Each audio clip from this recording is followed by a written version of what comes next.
looking so buff in this jumpsuit. Look at my shoulders. She tries to be girly for one time and all she can do is flex. Hello guys and welcome back to my channel. So today I'm going to be doing something a little bit different. I've said that I wanted to do this a few times before, but sometimes I just don't have time to kind of like sit down and answer the questions. But today is going to be a Q&A of questions that you've asked me on my Instagram, and it's going to be pretty much majority of the questions have been competing questions, so I will be answering and this will be a competing Q&A. So we're pretty much just going to get straight into it and go with the first question. Do you take any sports enhancements for competing preps? So no, I'm a natural athlete, complete lifetime natural athlete. I don't take any enhancements to help my performance within the industry whatsoever. I don't take any fat burners. I don't take any, the only supplements that I take are my vitamins, vitamins. I don't know which one you want to call them, whether you're English or American. I don't even take whey protein because it just hurts my stomach. So the only supplements that I take are my vitamins and minerals every morning. How many pounds up from your peak week weight do you like to stay within your off season? So this is actually a really good question, and there isn't a particular answer purely because everyone's so different. So I am 5'8", 5'9", and the highest I've ever been in my off season is 71 kilos. I'm really bad with pounds, so sorry for anyone that's American or anything like that. I work in kilos, I don't work in pounds. My average stage weight is around 59 kilos, so that's a lot of weight to come off in my prep. So go from 2018 going into 2019, the highest my weight went up to in my off season was 67 kilos. So that's a massive difference. So that's 4 kilos less than what I was the previous year in my off season. So there's no particular weight that you need to be within your stage weight. Everyone always says, oh, you need to be within 8 to 10 pounds because you don't want to put in any more. But honestly, it depends from person to person. So don't think I have to stick between 10 pounds within your prep to off season, because you can go higher if you need to really put on some muscle. And sometimes you are going to be putting on body fat because you can't just put on pure muscle, and you will be putting on body fat because you need to put on body fat. So don't think, oh, I need to be as close to my stage weight as possible. Currently at the moment I am 63 kilos and my stage weight was, my average stage weight was 59 kilos. So I'm a total of I am a total of 4 kilos up, and that's within 4 weeks, I think. So, and for me, I feel better. I feel good within my body. I don't feel like I've gained too much body weight. Don't think that you have to stick between a certain amount, because you really don't. How do you combat cravings when you started dieting? So I am honestly very hardcore. When I did my first season, I literally didn't have any artificial sweetness, no nothing. Like, I didn't have any of that because my first coach really didn't agree with them. Second coach, he agreed, like obviously kind of taught me a little bit more and said sweeteners don't really affect your body as long as you don't overuse them. Don't overuse them because they can cause water retention, and they can cause quite a large amount of bloating. So for me, if I overuse, I can't have fizzy drinks because they really hurt my stomach, so I can't have the 0 calorie ones. The sugar-free sauces are okay. Again, I just don't overuse them. I try and stick within, especially near a show, I try and stick between like 1 to 2 meals of sauces, because again, they're not completely 0 calorie. They still do have calories in them. So, but combat cravings, I have like the low-cal jellies. I like to have flavored water, like flavored sweet water. My favorite one is decaf coffee and loads of sweetener. But really, there's no real way to combat cravings. Try not think about the foods too much and try not obsess over the foods that you can't have. Focus on your end goal. Focus on you being on stage and looking insane instead of focusing on cravings. Would you ever compete in WBFF? What is the difference between WBFF and IFBB? So IFBB Pro League is the highest level of competing there is. It's the highest level federation in the world. So WBFF is so there's all different federations across the globe. IFBB is the highest and the most renowned. WBFF is also a very high level federation, but it is also has a different criteria. So they are more looking at a muscular side and more of a fitness model type side, versus IFBB is more about the body, not just fitness model, if that makes sense. So WBFF is more like fitness model and body, whereas IFBB Pro League is just all about the body type thing. And their criteria are totally different. WBFF are looking for more of a muscular bikini girl versus very muscular. I'm gonna put up a photo on the screen for you now of one of the faces of WBFF, I would say, and she is like beautiful. Her body is insane, but I could never get that amount of muscle, I don't think anyway. So I think if your body structure, you have quite either dominant legs or dominant shoulders, or you are quite muscular anyway. That's kind of the difference. The difference between IFBB,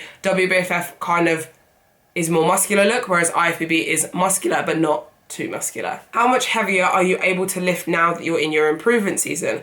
So a lot heavier. So no, people don't realize how much dieting for long amounts of time does really take an effect on your strength. You try and obviously not let it to. You don't want to kind of, as soon as you start dieting from day one, you want to be like, oh, I can't lift a thing.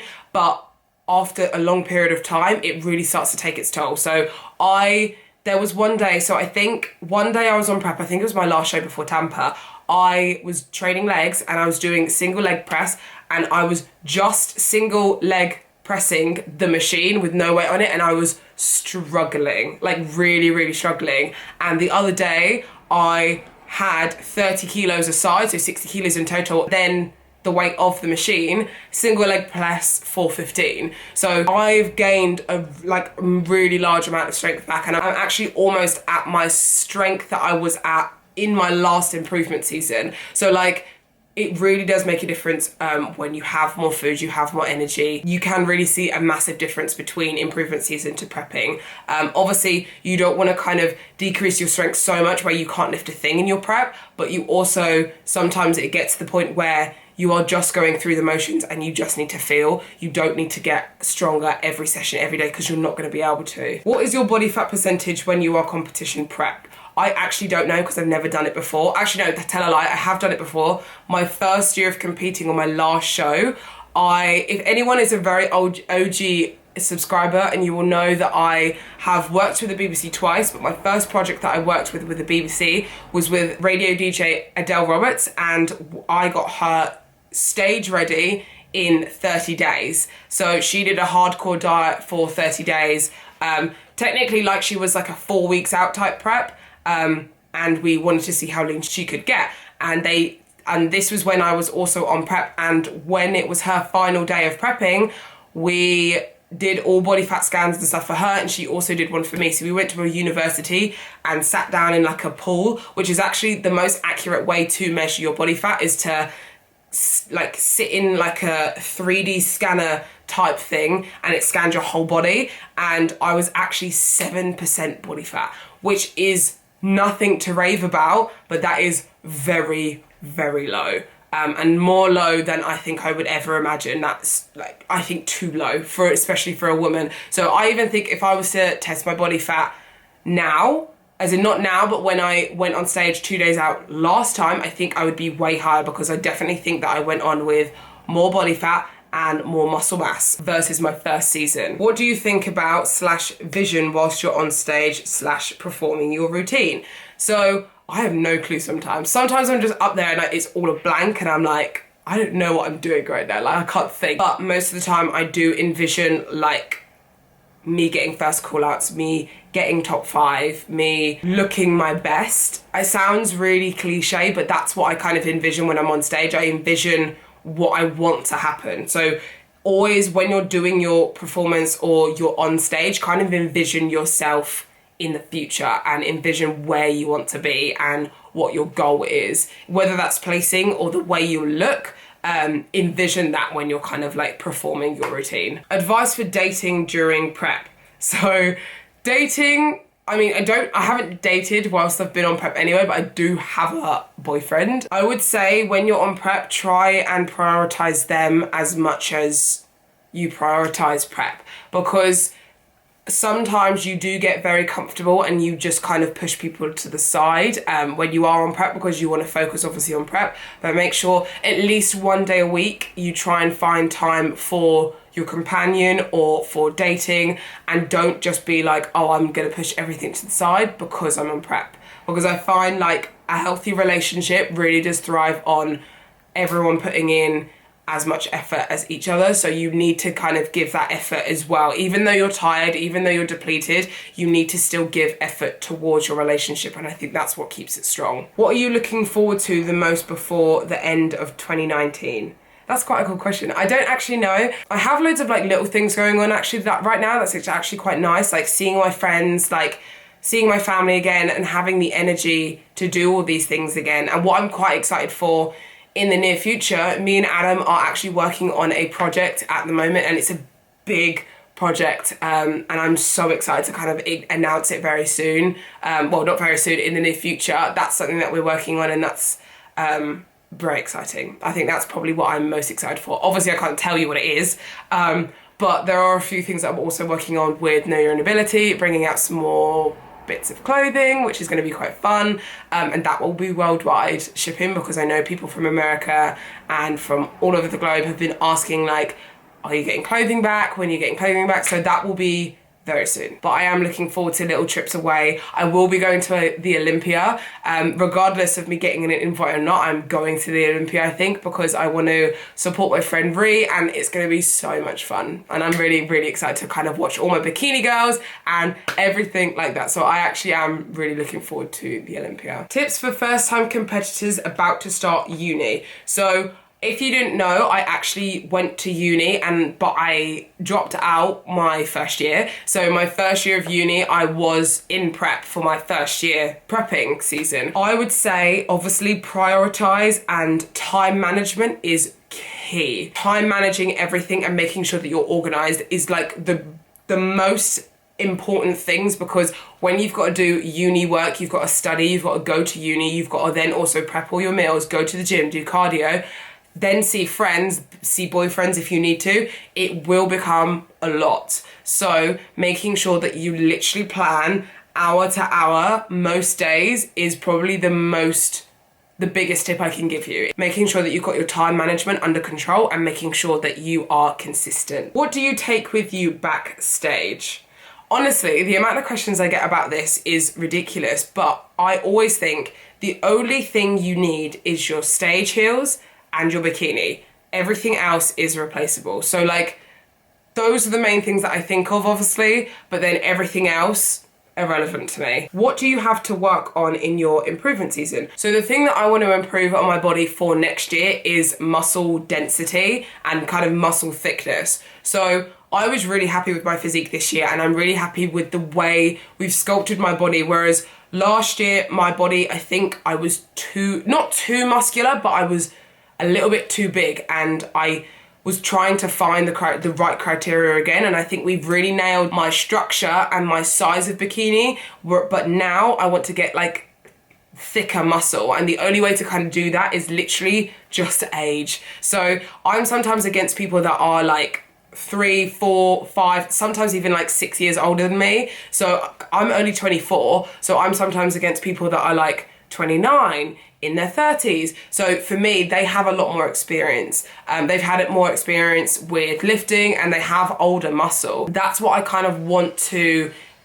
improve on, and there's not much I can kind of really do to help that, apart from carry on being consistent with my training, my nutrition, and making sure that I'm kind of getting my strength back and stuff. So I think that's my main thing I want to improve on. I do want to improve on my upper body a little bit, because I feel like we didn't train upper body as much this season, which was great, but then by the end of my season, I think my upper body started to deplete a little bit too much, so then it started to get too small. So I don't want to lose my upper body too much next season, by the end of the season, if that makes sense. So I think what we'll do is make sure that we keep in shoulders more so than we did this year. Making sure we're probably going to keep back in. I am training back again. Before, my back was a bit too wide, whereas now we can kind of resculpt it a little bit to make sure that we keep some definition within it and make sure it just kind of, my lats don't disappear. But obviously, as always, to just improve on my glute ham tie-in as well, because I have good glute definition, but the glute ham tie-in is where I do struggle with a little bit. My hamstrings have always been one that I can't always get great condition out of, so I want to make sure that that is a no-brainer next year, where I am not worried about my glute ham tie-in whatsoever. So that is something we're going to be working on, and we are training glutes and hamstrings, I think, like 4 times a week now. So a lot. Do you know what type of food you can take on the plane, frozen or unfrozen? You can actually take on all food. I think, well, this is coming into America from the UK. You can take on any food that you like, as long as it's not a liquid. If you can take on chicken, you can take on rice, you can take on fish. If you're going into, if you're going into Canada, you can't take any poultry or any beef or turkey. I think you can take in fish, but you can't take in any poultry or meat. I think that's for Canada. But every time I've gone to America this year, I've taken on meal prep on the plane, and it's been fine. It's never been taken off. Just make sure that you tell them that you've got food prep. If you don't tell them and you get caught, then that's when they don't get happy. How do you fund your competitions and your travel? I actually funded completely all of my travel this year myself. And that's all been through online clients, posing clients. This year I wanted to make sure that I could go to all shows that I wanted to in America, in Canada, in anywhere I wanted to go, and funds not be an issue. So that's what kind of happened this year. I've really grinded hard to get more clients, more posing clients, pushed on seminars, all of that type of thing. I'm actually currently, at the time I was not sponsored. I am now currently sponsored by Protan, and I'm sponsored by my local gym, South Coast Gym, and they help me with funds. Protan do not help me with funds, but they will help me with my tan, so that will be one less thing to pay for. And I do currently have a company that I am in talks with, which I will tell you more about when I sign the contract. So, but things now for next year into 2020 are going to be a lot easier for me in terms of funds. So when it comes to funds, and kind of trying to get sponsored by companies to pay for things for you to do shows, don't expect it to happen quick. It's taken me 4 years to kind of get a sponsorship for them to kind of pay for me to go places. So I know for 2020, I'm going to be in a good position where I can do shows and not worry about funds at all, which is really great. But that's taken me like 4 years to get there. So when it comes to competing and trying to get sponsors and stuff, don't expect it to come quick. You have to really grind for it. What is the difference between your old coach in the UK versus Team Elite? Why did you switch to an American coach? So I've had a lot of questions like this, and I've actually seen quite a few questions like this before. Are UK coaches better than American coaches? Who's better type thing? My honest opinion is UK coaches for the IFBB have only recently just got, so with UK coaches, or with the UK in general, we've only just really got the IFBB Pro League competitions down to us thanks to Two Bros Pro shows 2 years ago. So, but American coaches have only ever really known IFBB Pro League. They've not ever had any other federations, whereas the UK, we have loads of variety of different competitions. We have PCA, we have BMBF, we have WBFF, we have UKBFF, we have loads of different federations that aren't associated with the IFBB Pro League. So we've only actually got the IFBB Pro League / NPC down the last 2 years. For the UK to kind of try and figure out that criteria in 2 years, it's been difficult, and I think people are still figuring out the IFBB Pro League because they haven't had as much experience with it, if that makes sense. America has only ever known NPC / IFBB Pro League, so they have so much more experience of what the criteria actually wants. So that's why for me, I went to an American coach, because they have more experience with the actual federation as a whole. They know what they want a lot more. Not to say that the UK or Europe don't know what the IFBB want, but I'm saying that America has way more experience of it than the UK/Europe does. So it's not a case of who's better, like there is no better, but I'm saying that the UK doesn't have as much experience as the US does. So I think it's a lot better for me to kind of expand my knowledge a lot more if I'm with someone from the US. How does prep affect your relationship with Max? In terms of how it affects it, I think the way what we can do, sometimes in terms of like, I don't want to do anything, I'm focusing on prep things, he wants to go out and eat, I can't. We kind of obviously go to the cinema, we can go for walks, do all of that type of thing, but sometimes we just want to go to a restaurant, and obviously I'm restricted. That's a thing that really does sometimes affect your relationship, is restriction of what the other person that's on prep can do, and it is frustrating for the partner to then always have to adjust to that. So that's why I said earlier, make sure that you do take like at least one day to just either go to the cinema or go bowling or do something with them, because they will really appreciate it. So, and that is most of the questions. I had quite a few questions on that one because I put it on my Instagram story. I'm really sorry if I did not answer your question, but if you do want me to answer your question, please leave a comment section down below and I will try and answer it for you as much as I can. And I will be doing these once a month, so next time, have a look at my Instagram and make sure you're following me on my Instagram so you can ask questions and make sure that you're included on the next Q&A. So, but thank you so much for watching, guys. Love you guys so much. Please also comment down below if you enjoy these types of videos. I want to make sure that I'm putting out as much helpful content to you guys as I can. I want to make sure that you like this style of video and it's useful to you guys. So, thank you so much for watching. Love you guys so much, and I will see you soon.